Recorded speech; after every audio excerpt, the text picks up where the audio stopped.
pun tidak mengambil pandangan Imam Syafi'i sepenuhnya dalam beberapa keadaan. Sebab semua mereka itu boleh memahami hadis dan Al-Quran secara tersendiri. Okey. Kemudian ada juga mazhab lain, mazhab At-Tabari, mazhab Al-Auza'i. Kemudian ini semua mazhab-mazhab yang selepas itu mati ataupun tak ada pengikut yang ramai dan tak dilihat lagi dah. Kemudian mazhab Al-Thawri, Sufyan Al-Thawri. Kemudian ada juga mazhab yang mati juga, iaitulah itu mazhab yang mati. Tapi mazhab-mazhab yang lain yang hidup iaitulah Az-Zahiri, masih ada lagi. Dia pegang kepada zahir teks hadis dengan zahir teks Al-Quran. Kemudian Ibadi ada dekat Yaman. Kemudian ada lagi Syiah. Syiah ada fraction dia sampai berapa banyak ya? 10 ke 11 ya, yang paling besar sekali Syiah Imamiyah Ar-Rafidah namanya. Dinamakan Rafidah maksudnya tolak, kerana mereka itu menolak Abu Bakar dan Umar dan sahabat-sahabat, kerana bagi mereka semua itu adalah mengambil amanah yang diberikan kepada Ali patutnya, maka digelarkan Ar-Rafidah. Tapi Wahabi bukan satu mazhab. Tak ada. Tidak diiktiraf dalam fiqh Islam satu mazhab fiqh namanya Wahabi, tak ada. Wahabi ni satu istilah kontemporari yang dinisbahkan kepada Muhammad bin Abdul Wahab yang hidup tahun 1000 lebih Hijrah. Punyalah jauh. Dan sebahagian ulama kata, scholars kata gelaran Wahabi ni diberikan oleh orang istisyraq ataupun mustasyrikun ataupun orientalis yang sengaja untuk memecah belahkan Islam. Macam-macam pandangan. Dan kemudian diambil oleh para ulama mengulasnya. Lalu sebenarnya gelaran Wahabi tersebut sebenarnya satu gelaran yang tidak boleh didefinisikan. Sebab apa? Sebab kalau mazhab Syafi'i, kita boleh tahu dia punya sumber rujukan. Macam ni tau. Kalau kita kata Islam, dia punya buku teks Islam apa? Quran, hadis. Kalau kita kata Syafi'i, buku teks Syafi'i apa? Ada Rawdatul Talibin, Tuhfatul Muhtaj, Nihayatul Muhtaj. Sebab apa di buku teks Syafi'i? Kita sebab di Imam Syafi'i, kemudian diregulatekan oleh ulama-ulama Syafi'i dan disepakati oleh ulama-ulama Syafi'i beribu-ribu orang. Lepas tu dia boleh digelar sebagai mazhab Syafi'i dan nisbah pada ulama Syafi'i. Begitu juga Hanafi dan seumpamanya. Okay? Kemudian Wahabi, definisinya apa? Contohnya macam demokrasi. Apa demokrasi? Buku teks demokrasi apa?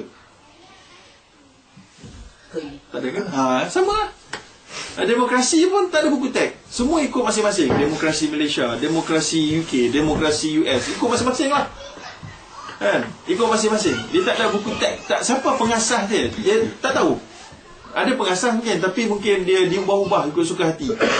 Jadi dia tak ada definisi. Begitulah juga dengan Wahabi. Dia tak ada satu definisi. Tak ada. Jadi Muhammad Abdul Wahab tidak ada namakan dia satu definisi. Dan dia tidak ada formulir satu mazhab dia sendiri, tak ada. Sebab biasanya dia follow mazhab Hambali. Okey, ada setengah-setengah keadaan dia keluar daripada mazhab Hambali. Tapi itu tak menyebabkan dia dianggap mazhab sendiri, tak. Sebab Imam Al-Ghazali, Imam Abu Hamid Al-Ghazali yang mati pada tahun 505 Hijrah, yang terkenal dengan kitab Ihya Ulumuddin, dia pun mazhab Syafi'i. Tetapi ada beberapa pandangan yang tidak sama dengan mazhab Syafi'i. Sebab itulah di kalangan ulama Syafi'i, Abu Hamid Al-Ghazali ini digelar Ashabul Wujuh. Dia ada mujtahid, dia ada bawah lagi mujtahid ni Ashabul Wujuh. Iaitulah dia ni bermazhab Syafi'i, tapi pandangan dia sebahagiannya tak sama dengan Syafi'i. Jadi kita boleh tengok lah antaranya. Yang sampai kat Malaysia tu adalah Syafi'i Ghazali kebanyakan. Sebab Malaysia, ulama Nusantara kebanyakannya kita merujuk kepada kitab Ihya Ulumuddin dan lain-lain kitab daripada Imam Al-Ghazali. Sebab itulah Syafi'i yang diamalkan di Malaysia, kalau kita merujuk pada buku teks Syafi'i, lain. Ada yang lain. Sebab dia mengambil Syafi'i Ghazali. Faham? Sebagai contoh. Sebagai contoh mudah. Bila kita solat, kita akan menyapu muka. Tamat kan? Adakah itu mazhab Syafi'i? Tidak. Kalau merujuk kepada buku teks mazhab Syafi'i, Rawdatul Talibin, tak ada. Buku tu buku teksnya. Tetapi kalau kita merujuk kepada kitab Sabilul Muhtadin, contohnya oleh Al-Banjari ataupun apa tadi? Dr. Fatani tu. Ada.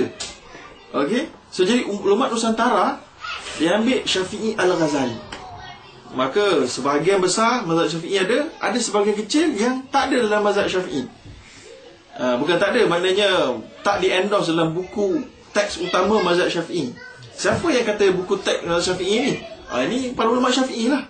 Ada 4, iaitulah Rawdatul Talibin oleh Imam An-Nawawi. Kemudian Fathul Aziz oleh Imam Ar-Rafi'i. Sebelum Imam Nawawi, Imam Nawawi 676 Hijrah dia mati. Ini Rafi'i sebelum sikit, 620 lebih Hijrah. Ya, kemudian yang kemudian ada Imam Ar-Ramli dan Imam Ar-Ramli dengan siapa nama tu? Imam Ibn Hajar Al-Haytami. Ada 4 kitab. Ya, dan kitab Al-Um bukan rujukan utama setiap detail mazhab Syafi'i. Kitab Al-Um dia umum. Yang detail yang tadi ni. Baik, jadi sekarang ni kita mazhab apa sebenarnya? Jadi banyak mazhab tadi tu. Jadi mujtahid, ada mujtahid mutlak, Imam Syafi'i sebagainya, dan Wahabi bukan satu mazhab. Sebab itulah ada macam Dr. Hasri Zainal Abidin, bila orang kata kamu Wahabi, dia kata aku tak tahu Wahabi itu apa. Bagi saya dia kata dia tak tahu sebab apa? Sebab tidak ada definisi khas dan buku teks sebenarnya inilah Wahabi. Ini package ni, tak ada. Cuma orang selalu meletakkan sendirilah, maknanya Wahabi ni ciri dia. Sebenarnya tak betul, sebab tak tahu mana satu ciri. Lepas tu orang kata inilah Wahabi, ni buku ni penulis dia Wahabi. Macam mana kamu tahu dia Wahabi? Tak tahu. Sebab kalau ulama Syafi'i dia tulis satu buku kitab, dia kat belakang tu dia nisbahkan diri dia kepada mazhab Syafi'i. Asy-Syafi'i ujung tu. So orang tahu dia ni mazhab Syafi'i. Tapi ada sebahagian ulama yang menulis buku yang mengatakan Allah itu ada jisim. Allah tu ada jisim. Tangan Allah, tangan betul. Macam mana tak tahu. Tapi ada tangan suruh. Kan? Lalu orang kata, tu Wahabi duk kata Allah ada badan, ada jisim. Tapi yang penulis buku tu betul ke Wahabi? Tak tahu. Tak tahu. Sebab dia tak ada kat belakang tu Muhammad Al-Wahabi. Tak ada. So itu jadi problem. Sebab itulah tak ada definisi khas Wahabi itu siapa. Dari sudut dunia kesarjanaan. Sebab itu masalah dia, definisi itu. Sebab itu kita tak suka nak guna istilah tu. Istilah tu menjadi satu label yang buruk dan menafikan mazhab-mazhab yang 4 tadi ni. Sebab sebahagian yang dicirikan kepada Wahabi itu adalah mazhab-mazhab Hanafi, mazhab Maliki. Contoh, kita solat, angkat jari, goyang-goyang. Wahabi lah. Orang kata Wahabi. Tapi sebenarnya Wahabi itu Maliki. Tak kunut subuh, Wahabi. Tahu tak Wahabi? Tak kunut subuh, apa nama tu, Hambali dengan Hanafi tak kunut subuh. Hanafi solat waladhdallin, makmum senyap belakang. Itu memang mazhab dia, bukan Wahabi. Tapi yang tak syoknya, dia terus dipackagekan jadi Wahabi. Itu kita tak sihat. Saya bukan sokong Wahabi, saya bukan bantai Wahabi. Kita nak bagi adil sekarang ni. So kita nak bagi faham realitinya tak adil untuk digelarkan dengan gelaran itu. Sudah pula gelaran Wahabi itu dikonotasikan sebagai sangat negatif. Betul tak? Kat Malaysia sangat negatif kan? Terkeluar daripada Ahli Sunnah wal Jamaah. Maksudnya konotasi ni sangat negatif. Terkeluar maknanya macam kafir terus. Tak boleh lagu tu. Sebab kamu, itu dalam fiqah lah. Kalau dia ada dua cabang. Satu yang isu fiqah, satu lagi ni ciri-ciri Wahabi ni boleh dilihat dalam bab akidah. Yang tadi tu lah, dia kata Allah berjisim. Terus sangat buruk lah banyak ni. Kita tak best ni. Lepas tu macam-macam lah. Pun tak ada definisi itu adalah mazhab akidah Wahabi. Sebab mazhab akidah dia ada juga dalam Islam. Dia ada Asy'ari Al-Maturidi, dia ada apa nama tu, apa lagi, Mu'tazilah, dia ada apa lagi tu, Jabariyah, dia ada Qadariyah. Ini mazhab akidah pula. Okay. Mazhab fiqh ada sendiri, mazhab akidah. Wahabi dua-dua pun tak ada. Tak ada definisi khas untuk akidah boleh tak ada, untuk dia tak ada. So itu jadinya. So jadi sekarang ni saya cerita ni sebab apa? Sebab nanti kita belajar kat luar negara, fiqh luar negara, kita akan buat benda-benda di luar mazhab Syafi'i. So nanti kita akan berhadapan dengan tuduhan Wahabi ni.